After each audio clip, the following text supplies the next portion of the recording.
अस्सलाम वालेकुम।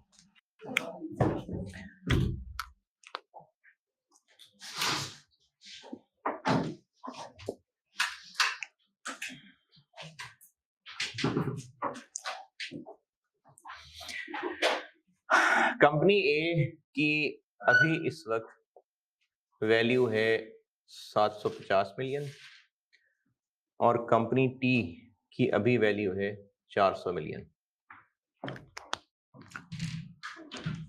जब कंपनी ए और टी मर्ज हो जाएंगे, या कह लें कि कंपनी टी को कंपनी ए खरीद लेगी, खा जाएगी, इसके शेयर्स खरीद लेगी, तो फिर कंपनी एक बड़ी कंपनी ए बन जाएगी। उस बड़ी कंपनी ए की कंबाइंड वैल्यू ऑफ कंपनी ए 1150 होगी। ज्यादा चांसेस क्या है? 1150 होगी, 1150 से कम होगी कि ज्यादा होगी? ज्यादा होनी चाहिए, क्योंकि 2 और 2 5। अब 2 और 2 5 या तो फ्रॉड से होते हैं या फिर सिनर्जी से होते हैं। तो ये इसको खरीद ही इसलिए रहा होगा क्योंकि खरीद के इसको लगता होगा कि हम ग्रो कर जाएंगे। तो कंपनी टी को खाने के बाद जो बड़ी कंपनी ए बन जाएगी उसको कंबाइंड वैल्यू भी कह सकते हैं, और पोस्ट मर्जर वैल्यू भी कह सकते हैं। मर्ज होने के बाद ये 1150 से ज्यादा ही होनी चाहिए वैसे। चलो 1240 मिलियन है। अब मैं इस पे ना आपसे मुख्तलिफ सवाल पूछता हूं। एक सवाल, कंपनी ए को कंपनी टी खाने में क्या सिनर्जी नजर आ रही है? यानी कंपनी नहीं, मैंने आपके सामने 3 वैल्यूज लिखी हैं कि कंपनी ए की अभी वैल्यू इतनी है, कंपनी टी की वैल्यू इतनी है, इक्विटी की वैल्यू, और कंपनी बड़ी ए जब बन जाएगी तो उसकी वैल्यू प्रोबेबली इतनी होगी। तो कंपनी ए को कंपनी टी को खा लेने में क्या सिनर्जी लग रही है? कैसे? पोस्ट मर्जर वैल्यू में से दोनों इंडिविजुअल वैल्यूज माइनस कर दें। ठीक है सिनर्जी?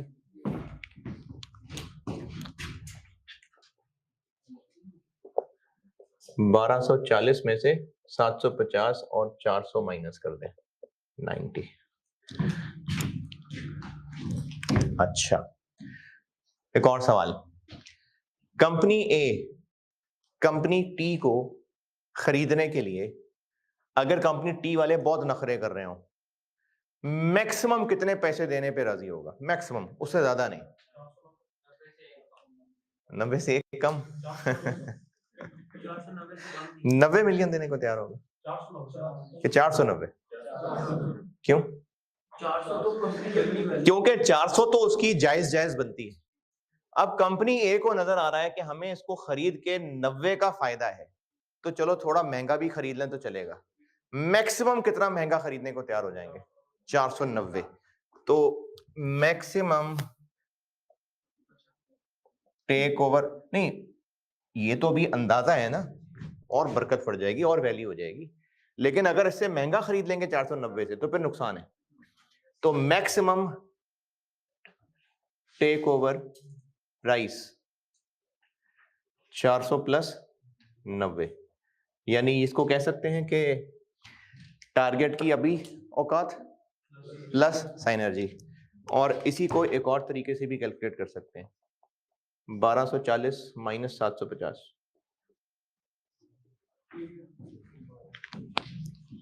ये क्या किया? अपनी अभी की वैल्यू और खाने के बाद की वैल्यू, तो जितनी वैल्यू इसकी बढ़ जाएगी वो उसको खरीदने की वजह से बढ़ेगी, उतने पैसे मैक्सिमम देगा ये। तो post merger value of acquirer minus pre merger value of acquirer, इससे भी निकल सकता है। अच्छा जी, एक और सवाल, अगर टेक ओवर प्राइस जो ऑफर्ड है वो है 425 मिलियन, तो एक्वायरर को नेट फायदा कितना?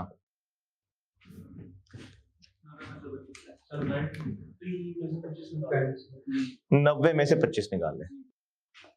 देखें इसको, इस कंपनी को खाने में फायदा क्या हो रहा था? 90 का। लेकिन जितने ज्यादा ये 400 से ऊपर देगा उतना वो इस फायदे में से कम कर रहा होगा। तो अगर ये फिर भी बच रहा है तो इसका मतलब एक्वायरर को नेट बेनिफिट फिर भी है कितना? 65।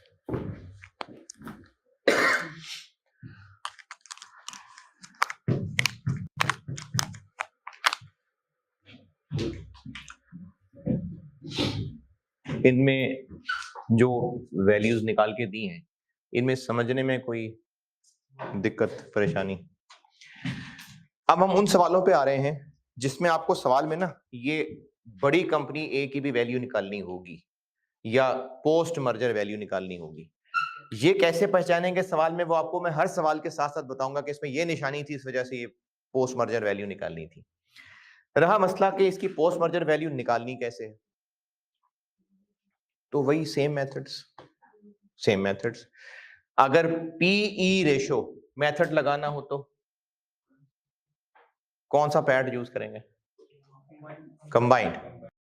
और कंबाइंड पैड लेते हुए अगर इनके पैड में मजीद कुछ एक्स्ट्रा भी शामिल हो जाना है तो वो भी ले लेंगे। दोबारा देखें, आपको क्वेश्चन में ये वैल्यू निकालनी पड़ेगी, तो चूंकि वैल्यू निकालनी होगी तो फिर मेथड तो वही है जो पहले पढ़े हुए हैं। अगर उनमें पीई रेशो मेथड लगाना होगा तो पैड कौन सा यूज करेंगे? कंबाइंड। ये नहीं है कंबाइंड, इसका पैड और इसका पैड प्लस अगर मजीद कोई पैट में सिनर्जी होनी है तो फिर उस पर पी रेशो लगाएंगे। पी रेशो कौन सी वाली? अच्छा, पी रेशो प्राइस रनिंग कौन सी, किसकी? पी की अपनी, टारगेट की, या दोनों की मिला के? यानी इसकी पी रेशो 12 है, इसकी 10 है, तो 22 ले लेंगे।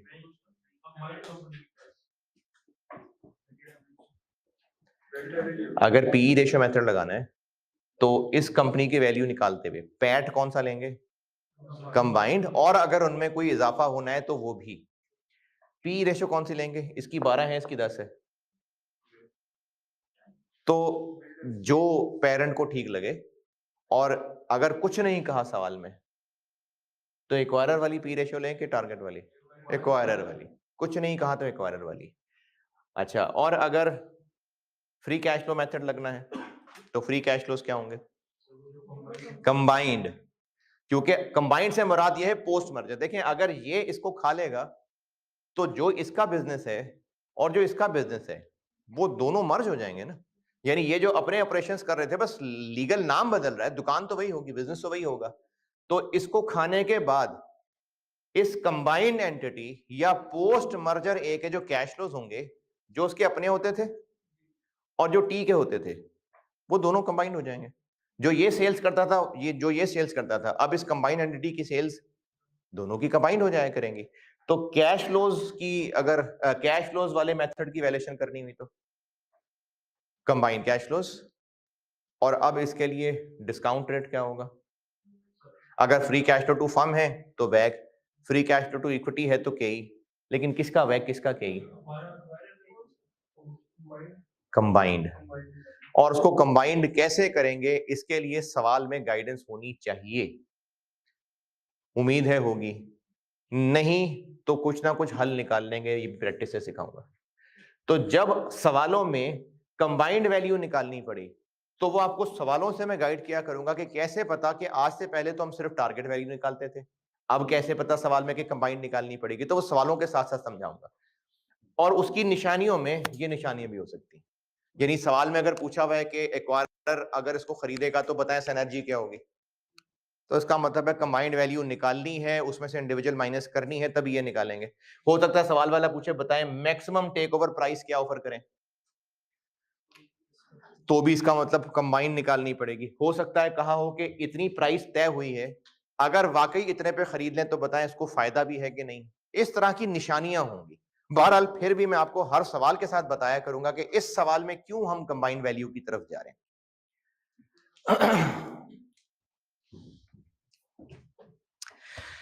Page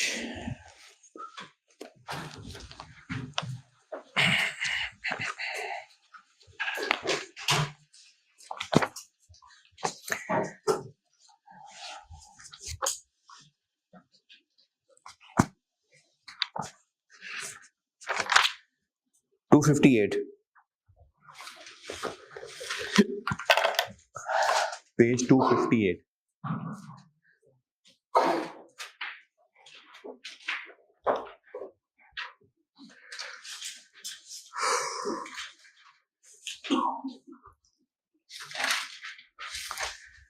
heading post merger value of equity of acquirer कि अगर ये निकालनी पड़े तो क्या करें। 6.1 पढ़ लें पहले, दोनों बुलेट पॉइंट। 6.1 दोनों बुलेट पॉइंट पढ़ लें पहले।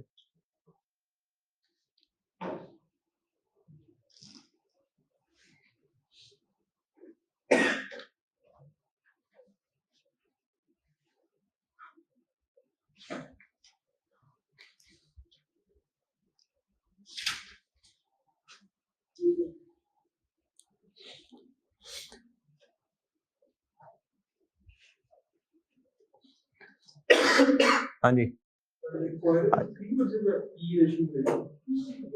जी जी, एक्वायरर की पी रेशो वो पोस्ट फिर बता रहा है तो फिर तो बता देगा ना। मैं कह रहा हूं ना बताइए तो, पोस्ट मर्जर ना बताइए तो कह रहा हूं प्री मर्जर। अच्छा, अब 6.2 छोड़ दें, इसके नीचे दो बुलेट पॉइंट के नीचे बोल्ड किया हुआ डब्बा ये भी छोड़ दें। उसके नीचे following are some important calculations. 1 पढ़ लें, 2 पढ़ लें, 3 पढ़ लें और 5 पढ़ लें, 4 रहने दें।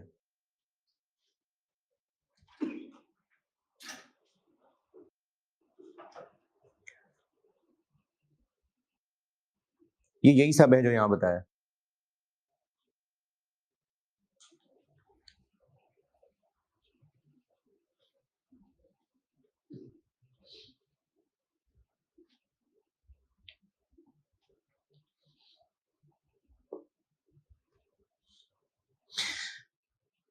नंबर 1 के नीचे जो लिखा है ये भी सवाल कराते हुए समझाता हूं।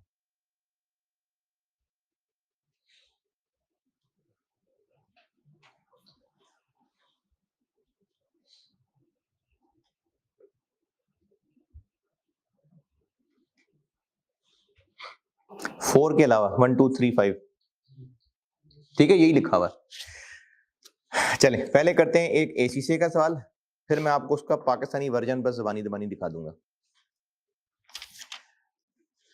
सवाल पढ़ लीजिए आप, मैं बोर्ड पे करता हूं।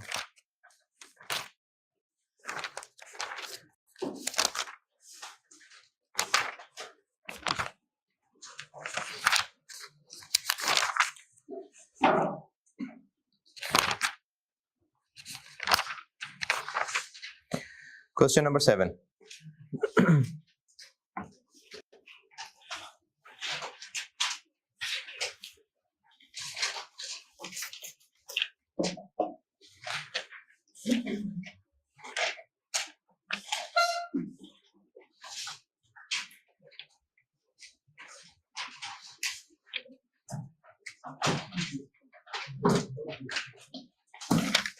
हाँ जी, जज्बा लूम नहीं, इसका नाम असल में था पैक्सिस और एक और था, तो मैंने ऐसी लोकल नाम कर दिया।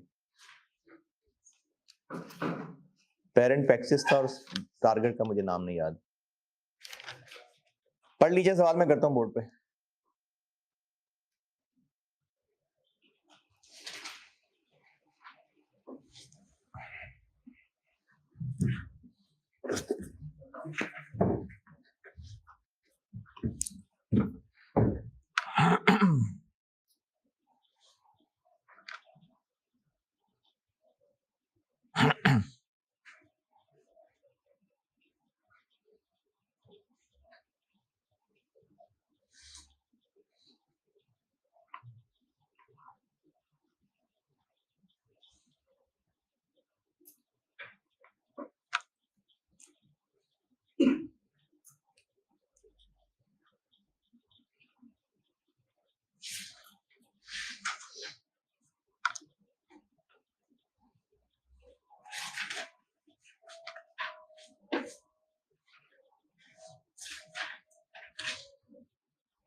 हाँ जी, डन। सवाल की requirement based on free cash flow analysis. अच्छा, क्या सिनर्जी कैलकुलेट करनी है? तो सिनर्जी कैलकुलेट करनी है, इसका मतलब है कि आपको कंबाइंड वैल्यू, क्योंकि आपको आप दोनों कंपनीज का इंडिविजुअल डाटा भी दिया हुआ है और उनको कंबाइन करने के बाद क्या फर्क पड़ेगा वो भी बताया हुआ है, तो डाटा से भी आइडिया हो जाएगा कि कंबाइंड वैल्यू निकालनी है, और रिक्वायरमेंट से तो हो ही रहा है कंबाइंड वैल्यू निकालनी है। तो इसमें हमें दोनों की एग्जिस्टिंग वैल्यूज, अच्छा वो दोनों की एग्जिस्टिंग वैल्यूज भी नहीं दी हुई, तो वो भी निकालना पड़ेगा। यानी ये 3 वैल्यूज निकालने वाला सवाल है। इसमें दोनों की अपनी अपनी वैल्यूज भी निकालनी है और फिर कंबाइंड वैल्यू भी निकालनी है। अगर वैल्यूएशन पीई रेशियो मेथड से हो रही है, अच्छा एक्विजिशन में ना मेनली ये दो ही हैं, पी रेशियो मेथड है और फ्री कैश फ्लो, यही दोनों काम के मेथड हैं। हाँ, एक सवाल में डिविडेंड मॉडल भी था, लेकिन वो मजबूरन लगा था, वो सवाल की देखूंगा शायद क्लास वर्क या होमवर्क की डिस्कशन में। उसके अलावा ये दो ही मेथड होते हैं मर्जर एक्विजिशन में, मेनली ये दो ही हैं। अगर पीई रेशियो मेथड हुआ तो उससे वैल्यू कैलकुलेट किसकी होती है? इक्विटी की के पूरे बिजनेस की? पीई रेशियो मेथड इक्विटी की। उससे चूंकि निकलती ही इक्विटी की वैल्यू है, तो सिनर्जी कैसे कैलकुलेट होगी? कंबाइंड इक्विटी की वैल्यू, दोनों में से इंडिविजुअल इक्विटी की वैल्यू। क्यों? क्योंकि वैल्यू निकल ही इक्विटी की रही है, वो मेथड ही इक्विटी की वैल्यू निकालने का। लेकिन अगर फ्री कैश फ्लो मेथड होगा तो फ्री कैश फ्लो मेथड से तो दोनों वैल्यूज निकल सकती हैं, या सिर्फ इक्विटी की निकलती है? दोनों। तो free cash flow to firm लें वैक से तो फ्री वैल्यू ऑफ बिजनेस निकलती है, और free cash flow to equity लें और के ही लें तो वैल्यू ऑफ इक्विटी निकलती है। अगर free cash flow method use होना है और फिर सिनर्जी निकालनी है, तो फ्री कैश फ्लो मेथड का मतलब है कि बिजनेस के कैश फ्लोस कमाने की जो सलाहियत है उसकी बेस पे पता चलानी है सिनर्जी। तो बिजनेस की कैश फ्लो कमाने की सलाहियत free cash flow to firm से बेहतर पता लगेगी। Free cash flow to equity तो एक बचा कुचा कैश फ्लो निकालने वाली चीज है। Free cash flow to firm और free cash flow to equity में क्या फर्क है? इंटरेस्ट भी माइनस कर दें, लोन रिपेमेंट, वो तो एक बचा कुचा कैश फ्लो निकाल रहे हैं। अगर ये जानना हो कि बिजनेस में क्या सलाहियत है कि वो कितना कैश एक्स्ट्रा कमा सकता है, तो वो free cash flow to firm है। तो इसलिए अगर सिनर्जी निकालनी है और पीई रेशो मेथड है, तो किनका डिफरेंस? इक्विटी की वैल्यूज का डिफरेंस। लेकिन अगर फ्री कैश फ्लो मेथड है और फिर सिनर्जी कैलकुलेट करनी है, तो वैल्यू ऑफ बिजनेस से डिफरेंस निकालना होगा। ये बात मैं जो आपको पेज पढ़ा रहा था उसमें मैंने पॉइंट 1 के नीचे लिखी हुई थी डब्बे में। तो इस सवाल में हमें निकालनी है सिनर्जी और फ्री कैश फ्लो मेथड है, तो इसलिए हमने तीनों की बिजनेस वैल्यू निकालनी है वैक से डिस्काउंट करके। चले करता हूं। एक कंपनी है जज्बा, ये मेरी बुक में सवाल क्वेश्चन सर, वैल्यू ऑफ जज्बा निकालते हैं।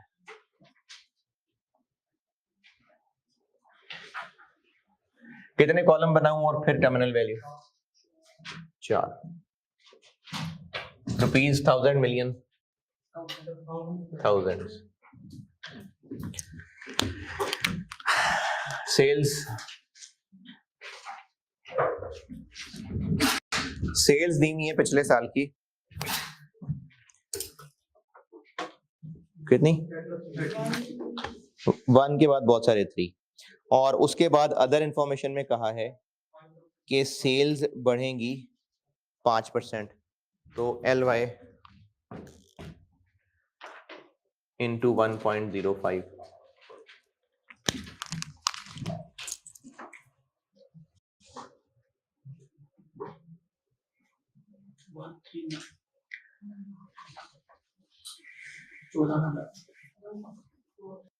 वन 4 000।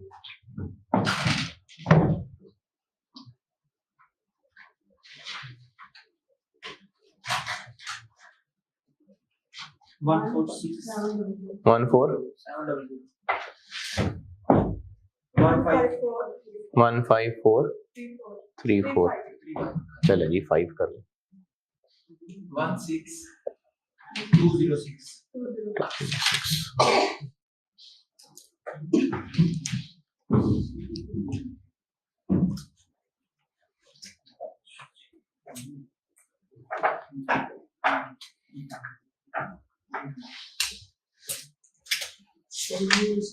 ऑपरेटिंग कॉस्ट वगैरह की भी सेम रेशियो चाहिए जी, तो 3-4 लाइनें करनी मुझे बताओ। बिल्कुल ठीक है।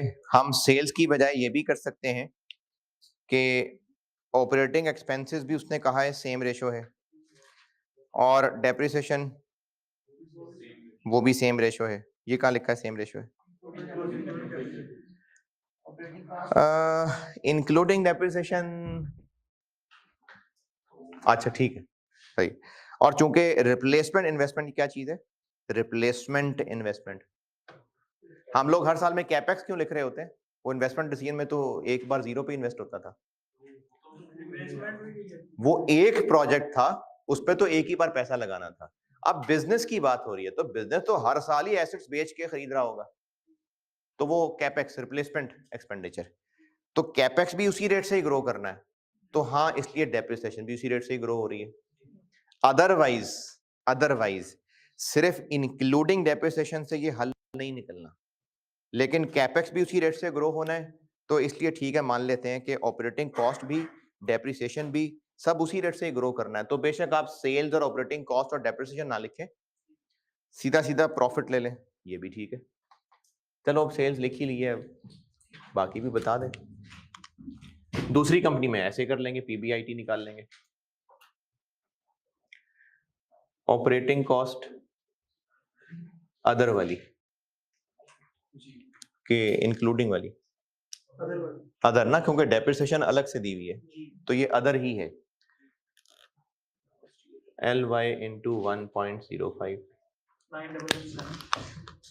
9117 9573 कितना 10052। दूसरी कंपनी करूंगा तो वो पीबीआईटी ले लूंगा 10554। डेप्रिसिएशन ये भी ऐसे ही है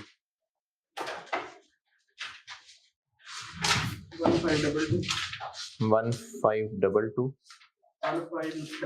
1599 1679 1762।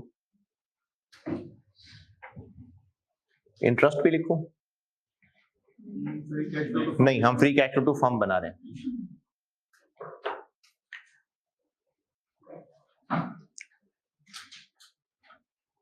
Three one 3361 3890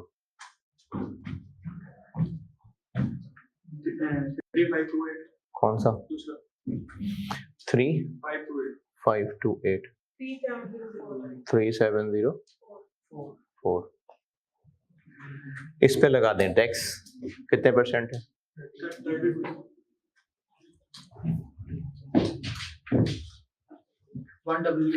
1008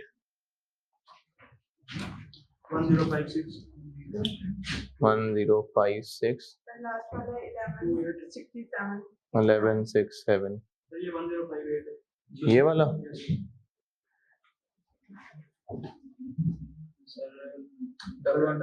double one. Depreciation वापस कर देते हैं 1522 1599 1679 1762। कैपेक्स भी उसने कहा है कि 5% ही ग्रो करेगा, तो कैपेक्स पिछले साल था कितना?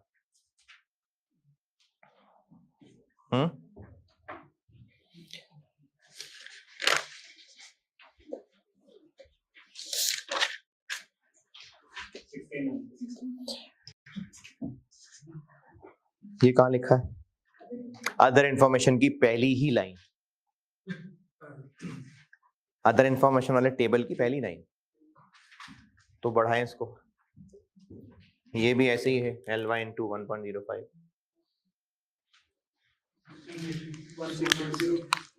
1680 1764 1852 1945। वर्किंग कैपिटल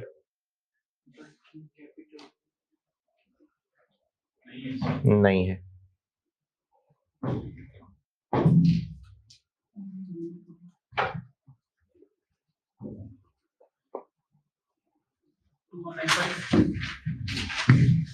टू वन 95 2305 40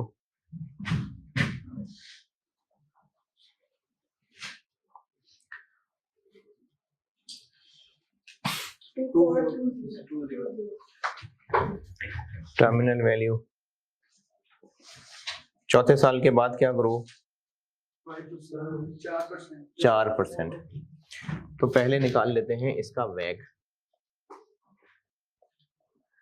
के यही तो नहीं दिया हुआ। RF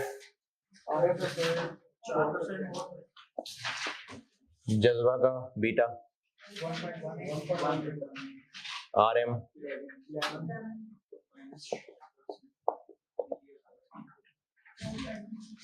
कितना 0.26, KD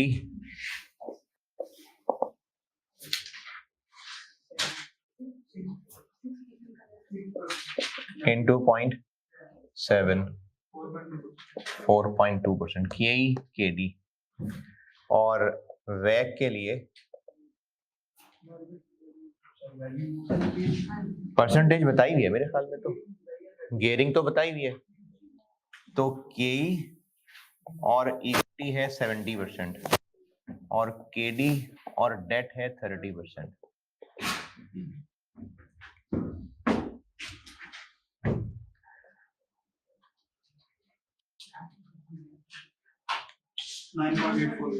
नाइन पॉइंट 84।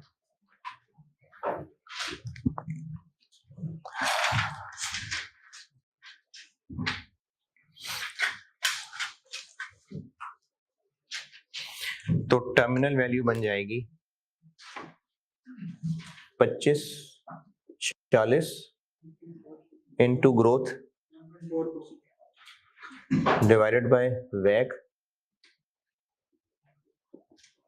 माइनस 4%।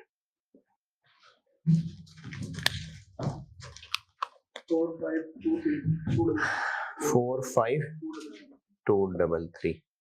चले 9.84% पे इन सब की पीवी निकलेगी और वो होगी जज्बे की वैल्यू।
जी 38555।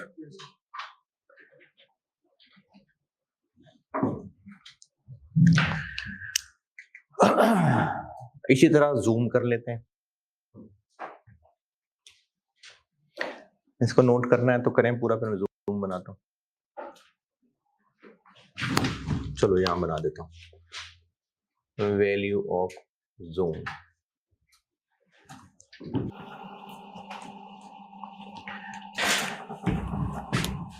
One two three four.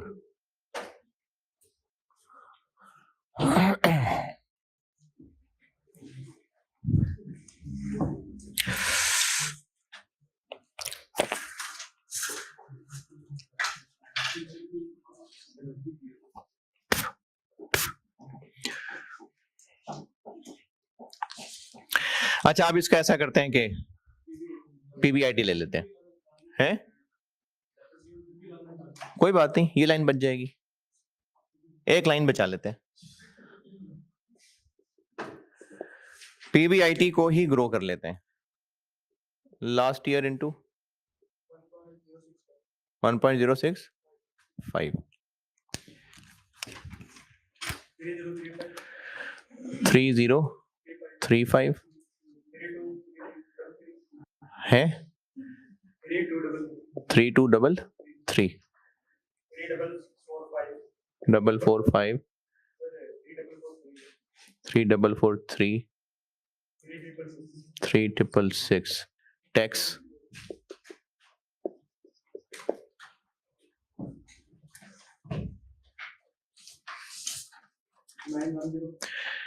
910 970 1033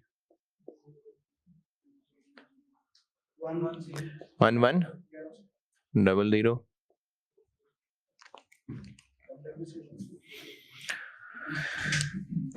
depreciation add कर देते हैं और डेप्रिसिएशन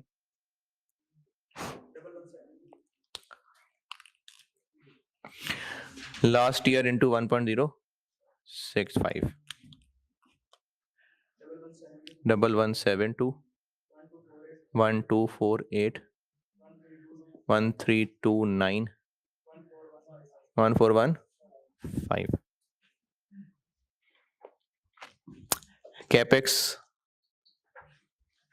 1240 को महंगा करते जाएं इनटू 1.065 1321 1406 1498 1595 और बस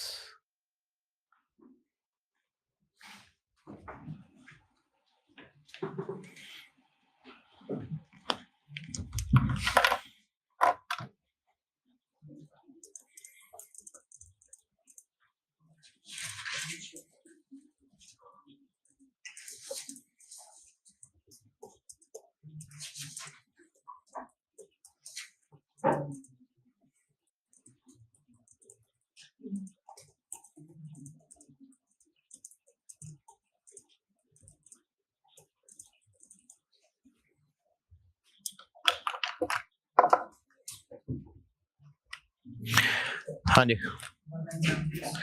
1976 2105 2241 है 2386 और टर्मिनल वैल्यू के लिए निकालना पड़ेगा इसका वैक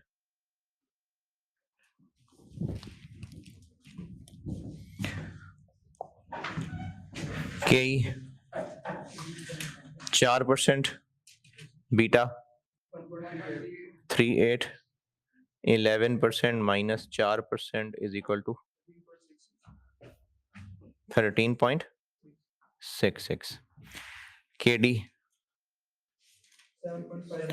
7.5% into 0.7 5.25% और इसकी गेयरिंग है डेट 55 तो KE और KE है 45% प्लस KD और डेट है 55% 9.02%. 03?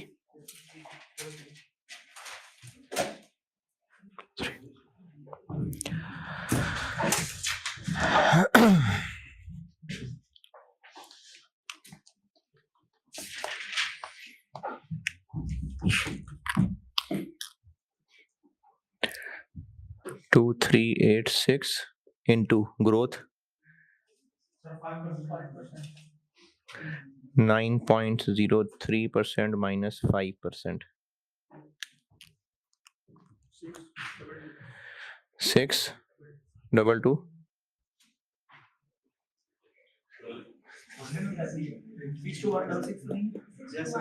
621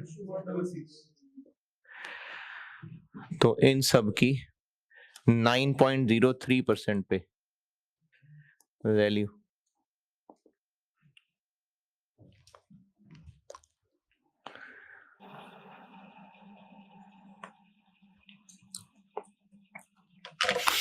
जी कितना निकला?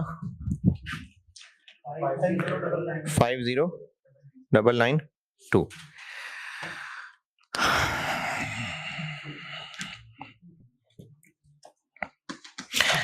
कंबाइंड वैल्यू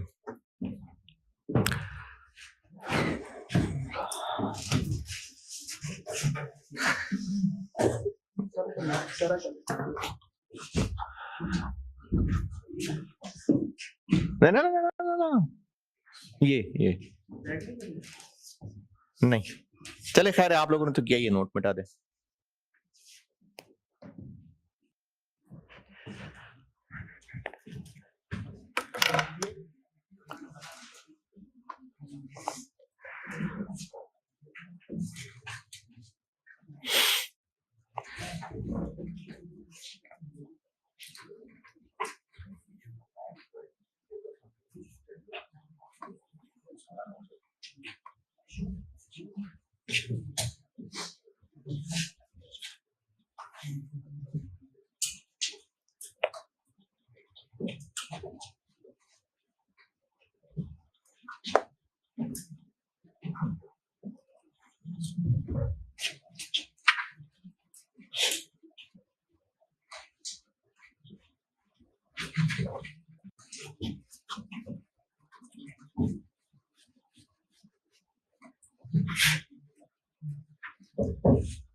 चले, वैल्यू ऑफ बड़ा जज्बा।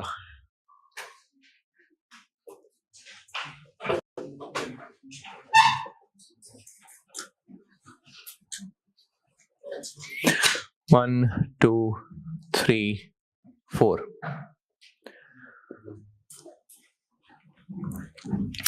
अब इस बड़े जज्बे के बारे में क्या लिखा हुआ है?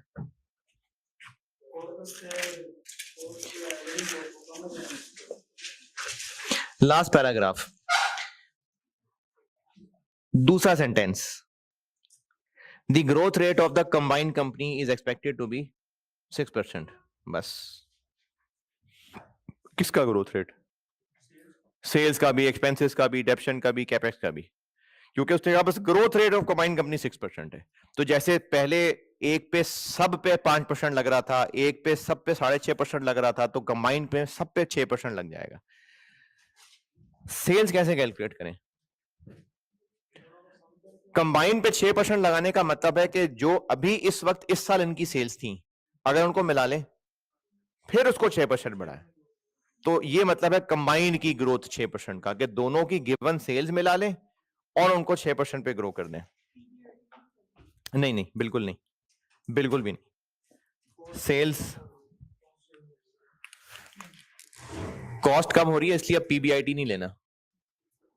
लास्ट ईयर इनटू 1.06, क्योंकि अब हम कंबाइन निकाल रहे हैं ना, तो अगर बिजनेसेस में कोई चेंज ना भी आए फिर भी दोनों की सेल्स अब मिल जाया करेंगी, कंसोलिडेशन टाइप चीज समझ लें। लेकिन वो अब ग्रो करेंगे 6%, दोनों को प्लस करके 6%। 24097 25543 27075 28700। इसका 70% ले लें। सर ये दोनों को हमने क्लास कर दिया। हाँ, इससे कोई फर्क नहीं पड़ेगा, लेकिन उसका प्रॉब्लम मार्जिन कितना है उसका। सेल्स के ऊपर ग्रोथ रेट लगाया, वो कह रहे हैं कंबाइन प्रॉफिट मार्जिन होता रहे अलग, अब उन्होंने कहा कंबाइन इतने % ग्रो करना है, तो कंबाइन करके ग्रो कर दिया।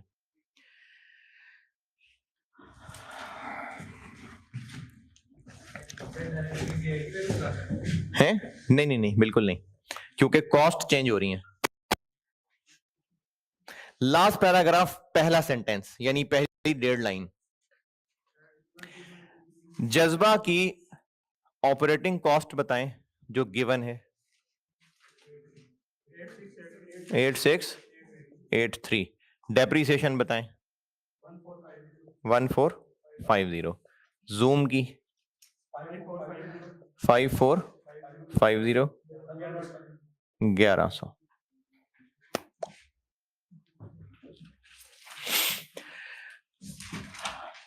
अगर सेल्स के ऊपर 6% लगाया है और ये पहला सेंटेंस ना लिखा होता लास्ट पैराग्राफ का, तो हम लोग ये ऑपरेटिंग कॉस्ट पे भी और डेप्रिसिएशन पे भी या डायरेक्टली पीबीटी के पीबीआईटी के ऊपर 6% लगा देते। लेकिन अब उसने कहा है कि ऑपरेटिंग कॉस्ट रिड्यूस हो जाएगी। अच्छा, जज्बा की रिड्यूस हो जाएगी मतलब ये पोस्ट मर्जर जज्बा की बात कर रहा है, यानी ये बड़े जज्बे की बात कर रहा है कि जो बड़ा जज्बा है उसकी ऑपरेटिंग कॉस्ट कम होगी। ऑपरेटिंग कॉस्ट के साथ लास्ट पैराग्राफ में ब्रैकेट में फिर वही बात लिखी हुई है, ऑपरेटिंग कॉस्ट इंक्लूडिंग डेप्रिसिएशन। तो इसका मतलब डेप्रिसिएशन भी कम हो जाएगी? नहीं। अच्छा चलें, मैं पहले अगली बात पहले कर देता हूं। कैपेक्स की लाइन कैसे निकालूं? सेल्स कैसे निकाली है? दोनों के सेल्स ऐड करके ग्रुप कर दिया। कैपेक्स कैसे निकालूं? दोनों के कैपेक्स को ऐड करके बढ़ा देते हैं। कैपेक्स दोनों के ऐड करके उसको 6% बढ़ा दें, कितना? 3010 3191 3382 3585। अगर कैपेक्स बढ़ रहा है तो डेप्रिसिएशन कम होनी चाहिए कि बढ़नी चाहिए? बढ़नी चाहिए। लेकिन वो कह रहा है कि जो ऑपरेटिंग कॉस्ट है ना वो हो जाएंगी कम। The takeover is expected to result in cost savings reducing the operating cost including depreciation 76 से 70% ऑफ सेल्स।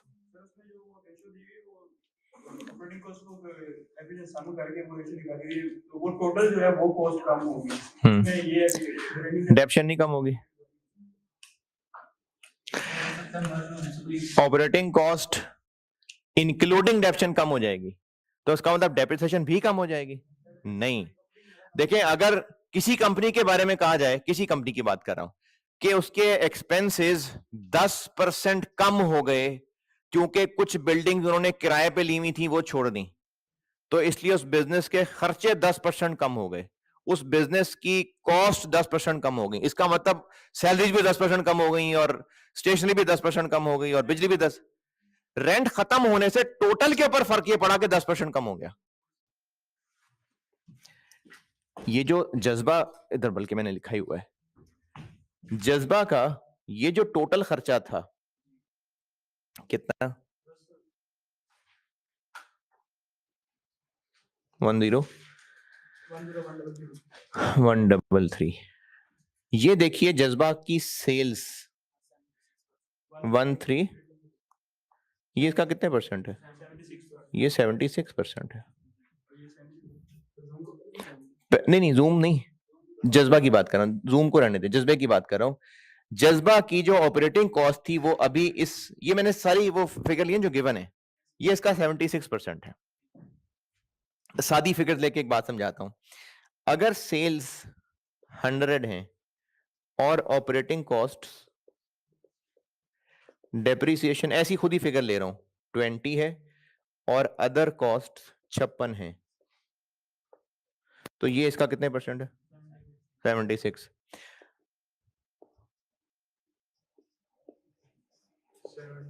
अब कितने परसेंट है? तो हम इसको बोलेंगे कि ऑपरेटिंग कॉस्ट इंक्लूडिंग डेप्रिसिएशन 76 होती थी, अब वो 70 रह गई है, तो इसका मतलब डेप्शन भी कम हो गई है? नहीं। उसने कहा तो है कि क्यों कम हुई है। उसने कहा है कि जो बचत हुई है वो हुई है असल में एडवर्टाइजिंग और डिस्ट्रीब्यूशन में कमी की वजह से, वो खर्चे कम हो, बाकी नहीं उसने कहा कम हुए हैं। वो तो जैसे मैं मिसाल दे रहा था कि एक बिजनेस की इनकम स्टेटमेंट के ऊपर एडमिन कॉस्ट की लाइन आइटम आ रही है, उस एडमिन कॉस्ट के अंदर सैलरी, ट्रैवलिंग सब कुछ है। अब अगर उस बिजनेस ने अपनी एक बिल्डिंग ही खत्म कर दी रेंट की, तो उसकी रेंट कॉस्ट सारी सेव हो गई, लेकिन उसका फर्क यह पड़ा कि टोटल एडमिन कॉस्ट 100 से 90 हो गई। तो इसका मतलब है कि हर चीज 10-10% कम हो गई। नहीं, वो तो टोटल के ऊपर रिलेशन बता रहा है। तो इसलिए जो उसने कहा कि ऑपरेटिंग कॉस्ट इंक्लूडिंग डेप्रिसिएशन 76 से 70 हो गई, इसका मतलब ये थोड़ी है कि डेप्शन भी कम होगी। एक रीजन कैपेक्स बढ़ रहा है तो डेप्शन क्यों कम होगी, दूसरा वो जब बता रहा है कि किस वजह से कमी हुई है तो उसमें तो डेप्रिसिएशन नहीं कम होना कहीं भी है। तो इसलिए अब हमने सेल्स तो निकाल ली,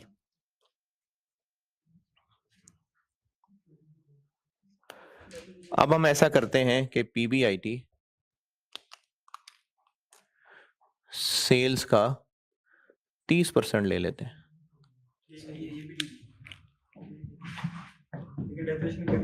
हाँ, वो तो निकालनी पड़ेगी, लेकिन अब सेल्स का 30% ले लेते हैं, क्योंकि अब ये जो बड़ा जज्बा है इसकी ऑपरेटिंग कॉस्ट सेल्स का 70% है, तो पीबीआईटी पर 30%। नहीं, उसने कहा है जो बड़ा जज्बा है उसकी ऑपरेटिंग कॉस्ट सेल्स का 70% होंगी, तो बस ठीक है, उसके 70% ले लेते हैं। हमने ये जो सेल्स निकाली हैं ये कंबाइंड आ गई ना, अब हम जब इन कंबाइंड सेल्स का 70% लेंगे तो उसमें दोनों के कंबाइंड एक्सपेंसेस हो गए कवर, तो पीबीआईटी डायरेक्टली 30 ले लेता हूं उसका, कितना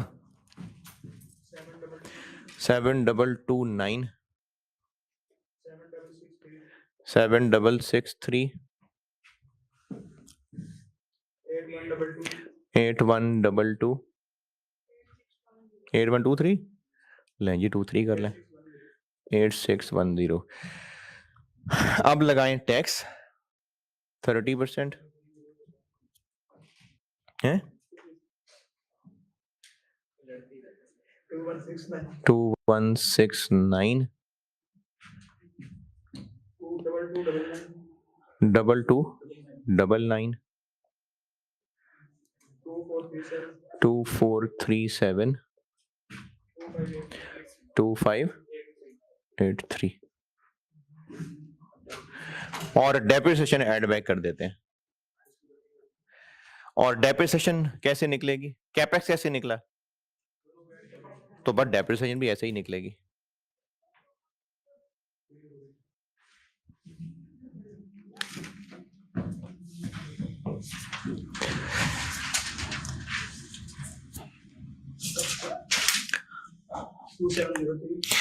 टू 703 2865 3038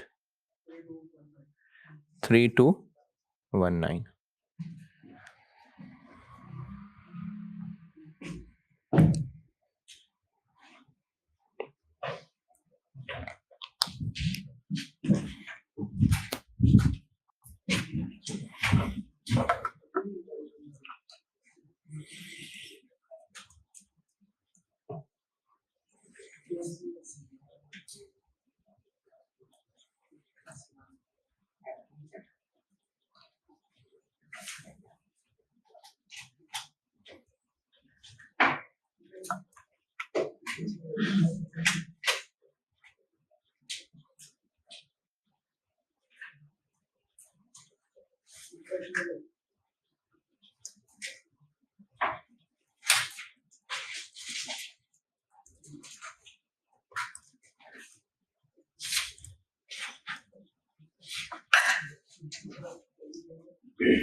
कितनी बनी?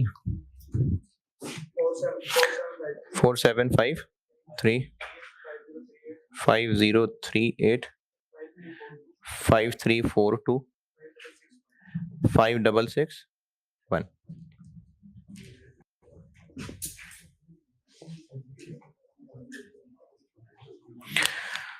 5661 into 1. नहीं 5 वैक पता नहीं 5%. वैक कौन सा यूज होगा? अच्छा अभी नोट को छोड़ें, कौन सा यूज होना चाहिए?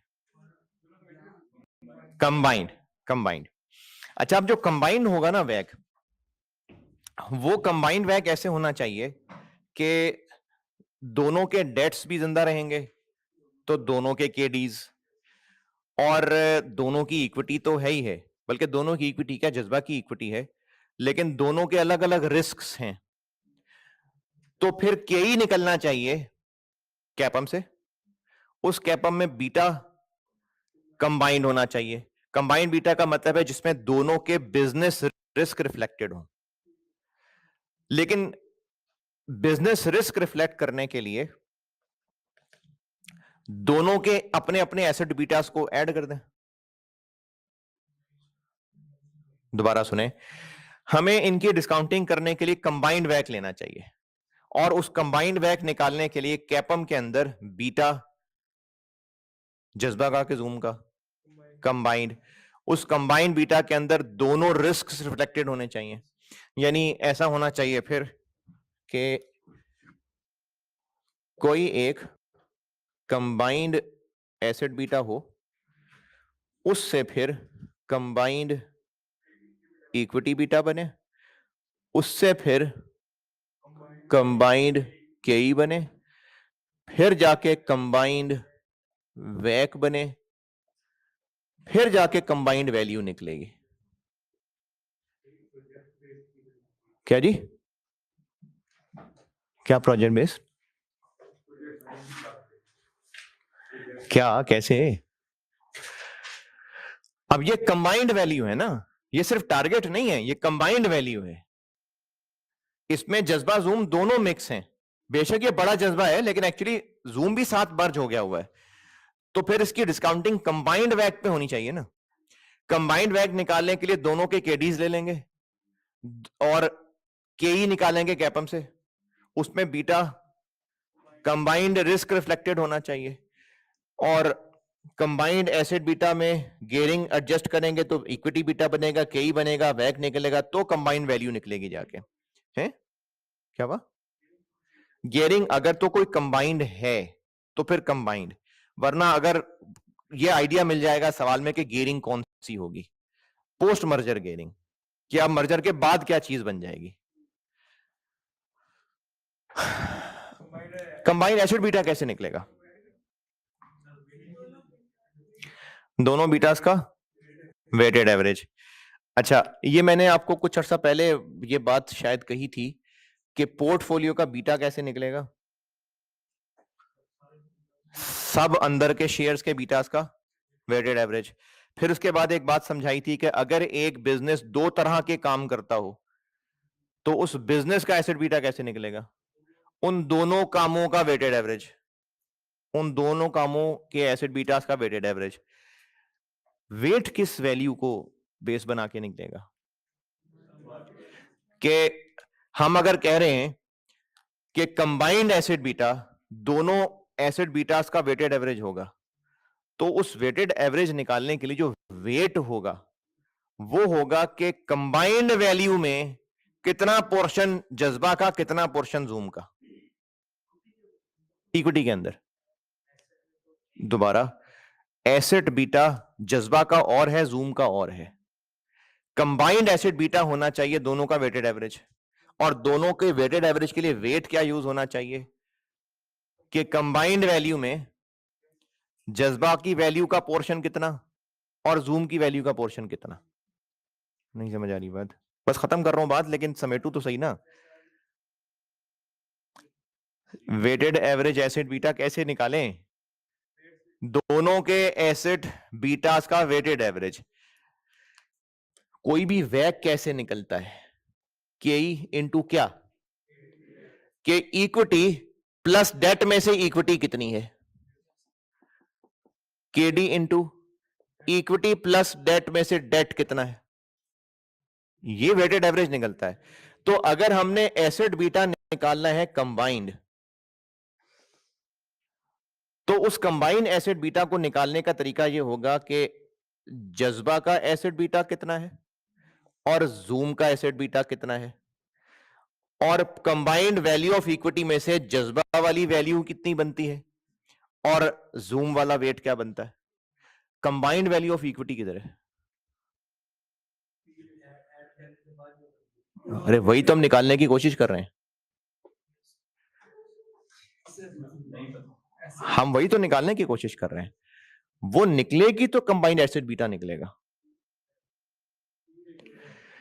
कंबाइंड एसिड बीटा इसके बगैर नहीं निकलेगा। तो फिर कंबाइंड एसिड बीटा नहीं होगा तो ये नहीं होगा, ये नहीं होगा तो ये नहीं होगा, ये नहीं होगा तो ये नहीं होगा, ये नहीं होगा तो ये नहीं होगा, तो फिर ये नहीं होगा तो फिर ये भी नहीं होगा। तो अब ये जो एक चक्कर इनके दरमियान पड़ जाएगा, इसका कोई हल निकालना पड़ता है। वो हल एक कंप्यूटर प्रोग्राम निकाल सकता है, उसको इटरेटिव प्रोसेस भी कहते हैं, लेकिन एग्जाम में वो नहीं कर सकता स्टूडेंट। तो एग्जाम में इसकी कोई ना कोई अजम्पशन होनी चाहिए।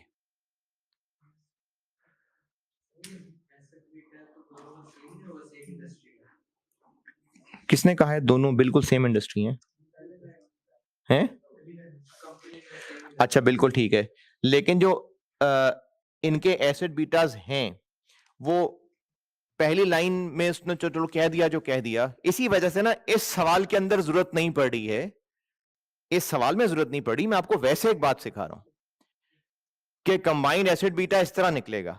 अब कंबाइंड एसिड बीटा निकल नहीं सकेगा, तो इसके लिए सवाल में कोई ना कोई अजम्पशन दी होनी चाहिए।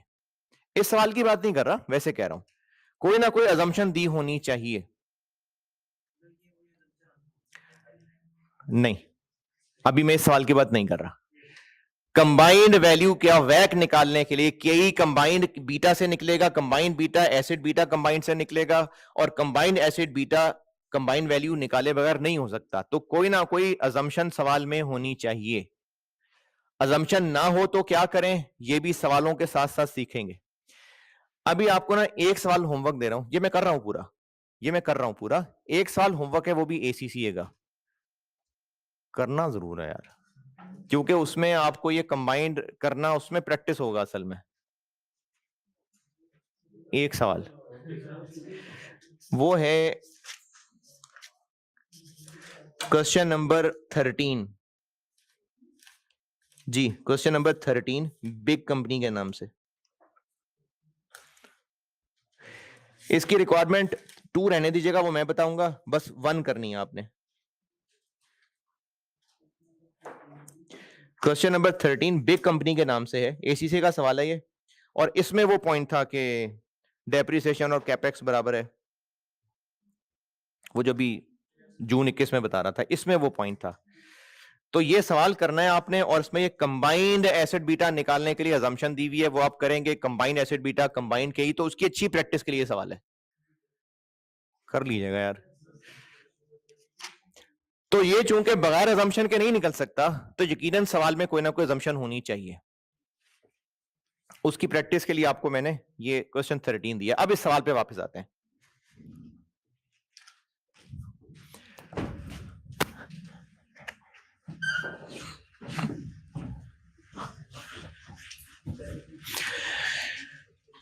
इस सवाल पे वापस आने से पहले एक और चीज देखें।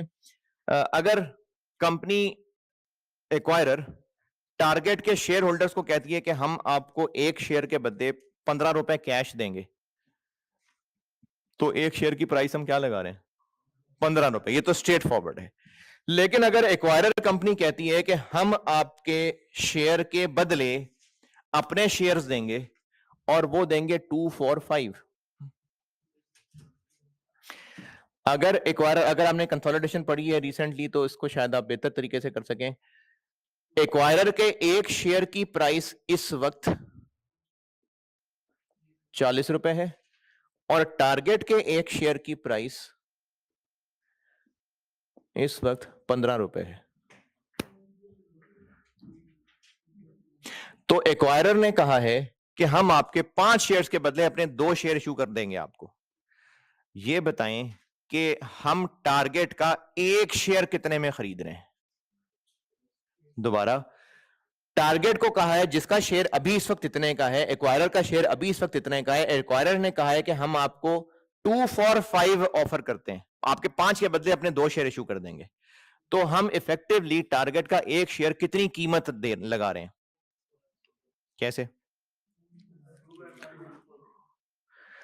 40 इंटू 2/5।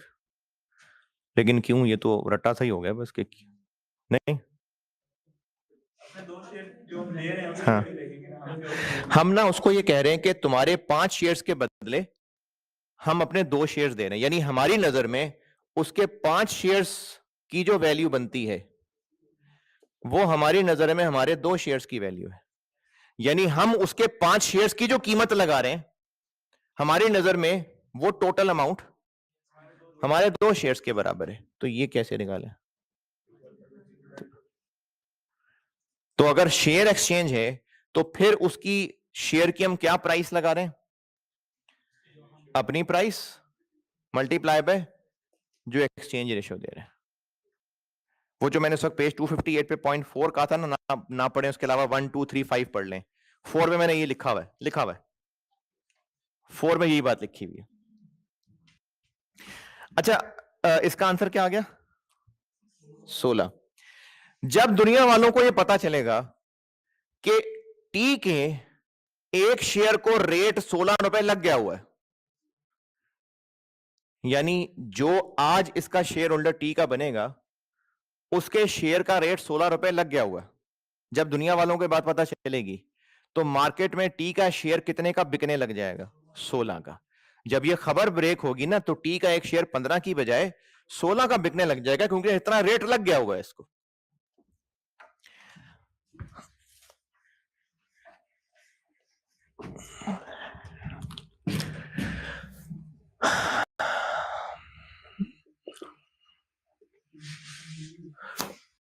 वर्किंग पता नहीं कौन सी, कंबाइंड वैग निकाल रहा हूं 3। जज्बा की इक्विटी कितने शेयर्स हैं? जज्बा के कितने शेयर्स हैं? 7 मिलियन। एक कितने रुपए का है मार्केट में?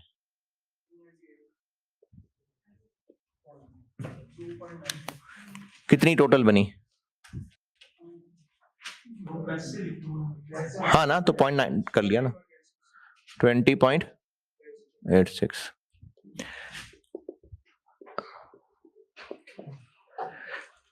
जूम के कितने शेयर्स हैं? 8 मिलियन। नहीं छोड़ दें। जज्बा के डेट की वैल्यू क्या है? नहीं बताई, लेकिन यह पता है कि मार्केट वैल्यूज के हिसाब से 30% डेट है। तो अगर 20.86 मिलियन 70% है तो 30 क्या होगा?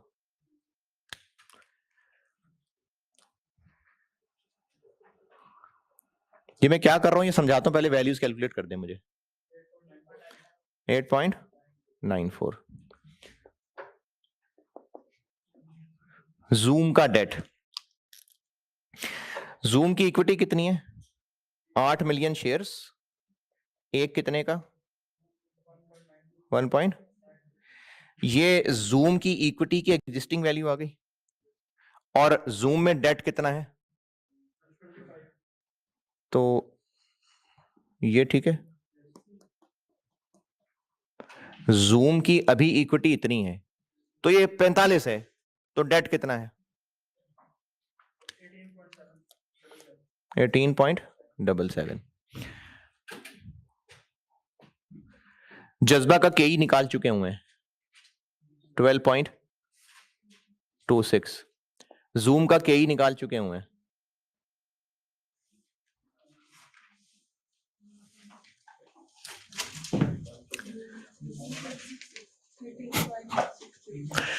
ये ठीक है 13.66, जज्बा का केडी निकाल चुके हुए हैं 4 जूम का केडी निकाल चुके हुए हैं 5.25।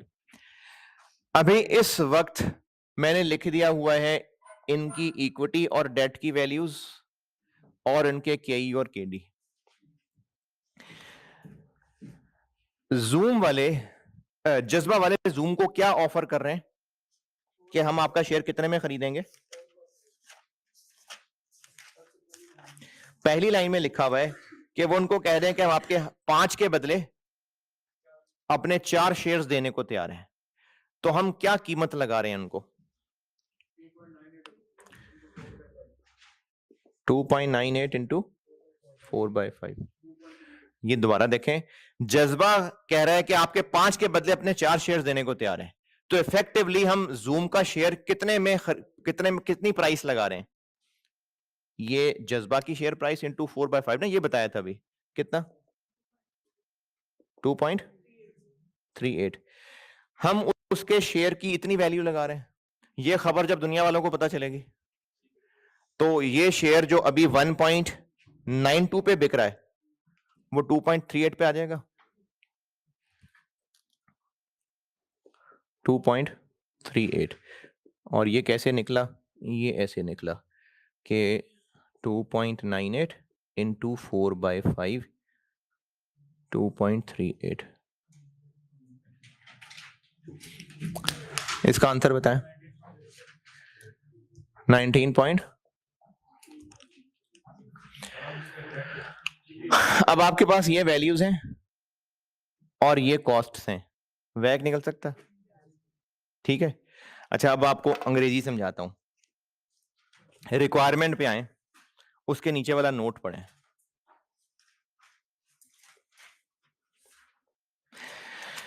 The weighted average cost of capital of the combined company may be assume to be क्या? मार्केट वेटेड एवरेज, यानी weighted average of current cost of capital of individual companies weighted by current market value of debt and equity, current market value of debt and equity with the equity of Zoom adjusted for the effect of bid price। यानी current values लेनी है, current costs लेनी है, बस सिर्फ zoom की value adjust कर लेनी है। यह है इस नोट का मतलब है। हाँ हाँ, इसका वैक निकलेगा, उस वैक से कंबाइंड वैल्यू निकलेगी और सिनर्जी पूछी थी, दोनों जो अभी से पहले कैलकुलेट की थी वो माइनस कर देंगे। ये था एसीसी का सवाल और उसमें ये नोट था। अच्छा, अब इसी के नीचे इसका पाकिस्तानी वर्जन देखें, बस फिगर्स बदली हुई है, वही है, नोट नहीं है। आंसर ऐसे ही था, आंसर यही था, लेकिन ये नोट नहीं था। देखिए, अब ये ज्यादती नहीं है। स्टूडेंट को कंबाइंड वैक निकालने का जो तरीका उस वक्त बेस्ट समझ आया होगा, उसने उसका नोट लिखा होगा हम ऐसे कंबाइन कर रहे हैं, तो उसको सही मान लिया होगा। इवन के एक सवाल है, वो मैं अगली क्लास में डिस्कस करूंगा इनफैक्ट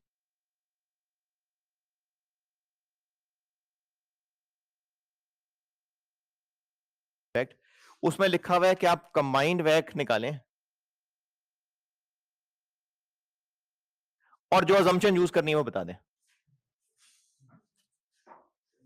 तो इसलिए इसमें नोट उड़ा दिया उन्होंने, लेकिन सॉल्यूशन यही छापा हुआ, मतलब सॉल्यूशन इसी के मुताबिक निकला हुआ है, लेकिन उसमें आई सपोज कि इन्होंने मल्टीपल आंसर्स को सही माना होगा। ये क्वेश्चन 8 इसी की कॉपी है, मैंने सिर्फ दिखाने के लिए डाला हुआ है।